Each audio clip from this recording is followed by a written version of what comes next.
Anggota DPR itu mendapatkan tunjangan perumahan setiap bulannya 50 juta dari bulan Oktober 2024 sampai dengan bulan Oktober 2025, yang mana uang tersebut akan dipakai untuk kontrak rumah selama masa jabatan anggota DPR 5 tahun, yaitu selama 2024 dan sampai dengan 2029.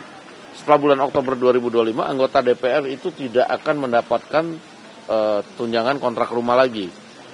Nah, jadi itu diangsur dari Oktober 2024 sampai Oktober 2025. Jadi setahun setiap bulannya 50 juta yang akan dipakai untuk biaya kontrak selama 5 tahun.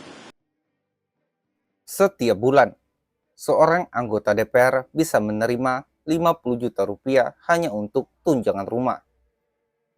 Jika dikalikan dalam waktu 1 tahun, totalnya mencapai 600 juta rupiah per orang.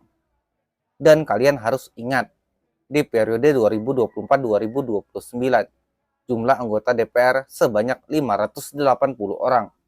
Itu artinya, dalam waktu 1 tahun saja, negara harus menyiapkan lebih dari 348 miliar rupiah hanya untuk tunjangan rumah para dewan terhormat kita.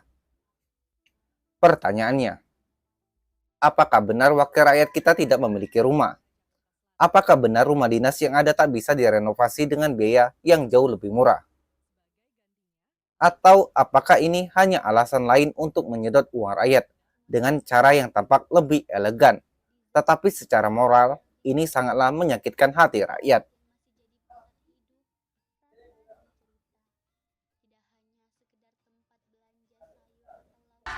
Gelombang demonstrasi besar yang terjadi di depan DPR pada 25 Agustus 2025 memaksa Wakil Ketua DPR, Suhmi Dasko Ahmad, untuk buka suara. Ya, jadi memang kita akan jelaskan kepada masyarakat bahwa tunjangan perumahan itu pada saat anggota DPR dilantik bulan Oktober 2024, itu anggota DPR sudah tidak mendapatkan fasilitas perumahan di Kalibata. Nah, sehingga dipandang perlu untuk kemudian memberikan fasilitas rumah berupa dana untuk kontrak rumah. Nah, tapi karena waktu tahun 2024 itu juga anggarannya belum tersedia langsung, sehingga anggota DPR itu mendapatkan tunjangan perumahan setiap bulannya 50 juta dari bulan Oktober 2024 sampai dengan bulan Oktober 2025, yang mana uang tersebut akan dipakai untuk kontrak rumah selama masa jabatan anggota DPR 5 tahun, yaitu selama 2024 dan sampai dengan 2029. Jadi setelah Oktober 2025, setelah bulan Oktober 2025, anggota DPR itu tidak akan mendapatkan tunjangan kontrak rumah lagi. Nah, jadi itu diangsur dari Oktober 2024 sampai Oktober 2025. Jadi setahun setiap bulannya 50 juta yang akan dipakai untuk biaya kontrak selama 5 tahun. Jadi nanti jikalau teman-teman melihat daftar tunjangan di bulan November 2025, itu yang 50 juta sudah nggak ada lagi itu ya. Mungkin memang penjelasannya kemarin kurang lengkap, kurang detail, sehingga mungkin menimbulkan polemik di masyarakat luas. Jadi memang karena anggarannya tidak cukup untuk diberikan sekaligus, sehingga diangsur selama setahun, itu juga untuk keperluan kontrak rumah anggota DPR selama 5 tahun. Demikian. Dengan nada defensif ia menjelaskan bahwa uang 50 juta rupiah per bulan hanya diberikan selama 1 tahun dari Oktober 2024 hingga Oktober 2025. Artinya setiap anggota hanya menerima 600 juta rupiah, bukan miliaran untuk 5 tahun penuh. Dari keterangan Dasko Ahmad, dia beralasan uang itu bukan untuk gaya hidup mewah, melainkan kontrak rumah selama 5 tahun masa jabatan. Karena anggaran dianggap tidak cukup untuk dibayar sekaligus, maka dicicil 50 juta rupiah per bulan selama 1 tahun. Tapi penjelasan itu justru melahirkan tanda tanya baru. Jika uang 600 juta rupiah itu memang untuk kontrak 5 tahun, mengapa harus dicairkan dalam bentuk tunjangan tunai? bukan langsung disediakan rumah dinas layak pakai. Mengapa rumah dinas lama di Kalibata dan Ulu Jami justru dibiarkan terbengkalai? Bagi publik, klarifikasi Dasko tak ubahnya seperti menaburkan garam di luka. Karena meskipun hanya 1 tahun, 600 juta rupiah tetap angka yang tak masuk akal.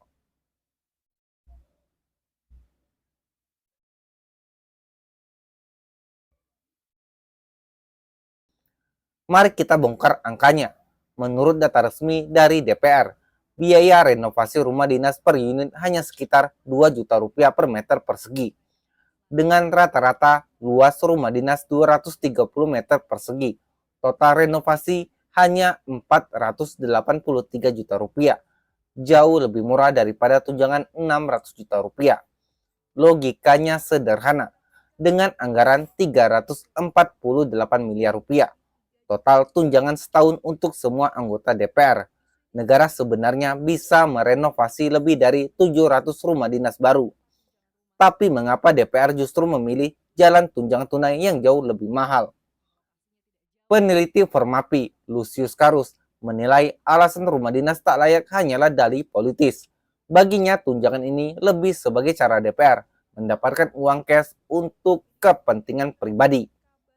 Apalagi sebagian besar anggota DPR sebenarnya sudah punya rumah pribadi di Jakarta.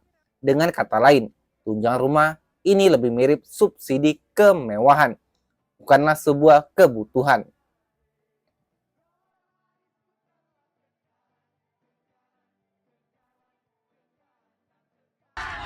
Janganlah kalian heran jika ribuan orang turun ke jalan.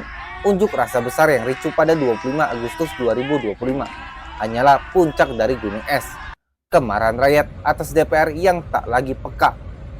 Dosen ilmu politik Universitas Negeri Jakarta, Ahmad Bakri Ihsan, menyebut demonstrasi itu sebagai bukti matinya aspirasi rakyat di Senayan.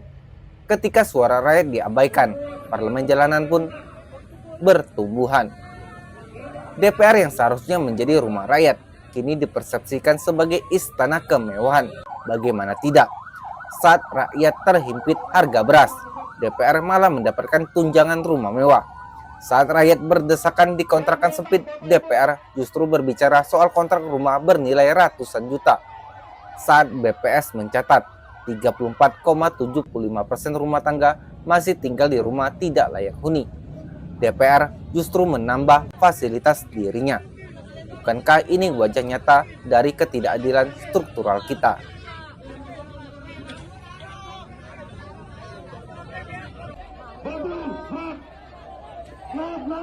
Peneliti Fitra, Bernard Alfitro, menegaskan tunjangan ini jelas melawan prinsip efisiensi. Jika benar alasan rumah dinas tak layak, mengapa tidak direnovasi saja dengan biaya lebih rendah? Kenapa malah dibuat kebijakan tunjangan fantastis yang boros? Lebih mencurigakan lagi, KPK pernah menyelidiki dugaan korupsi dalam proyek pengadaan rumah dinas DPR. Publik pun mulai bertanya, jangan-jangan biaya besar yang diklaim selama ini bukan karena renovasi mahal, melainkan karena adanya markup dan praktik gelap. Kini masalah tunjangan 600 juta rupiah ini bukan lagi sekedar soal uang rumah. Ia telah menjadi pertaruhan moral DPR. Apakah mereka benar-benar mau mendengarkan suara rakyat, atau akan tetap mempertahankan privilege dengan segala alasan birokratisnya? Karena pada akhirnya, masalah ini bukan sekedar angka di APBN, melainkan cermin bagaimana DPR memandang rakyat yang diwakilinya. Saudara, mari kita bertanya jujur pada hati kita. Apakah DPR masih pantas disebut wakil rakyat ketika mereka lebih sibuk mengurus kenyamanan pribadinya ketimbang penderitaan rakyatnya?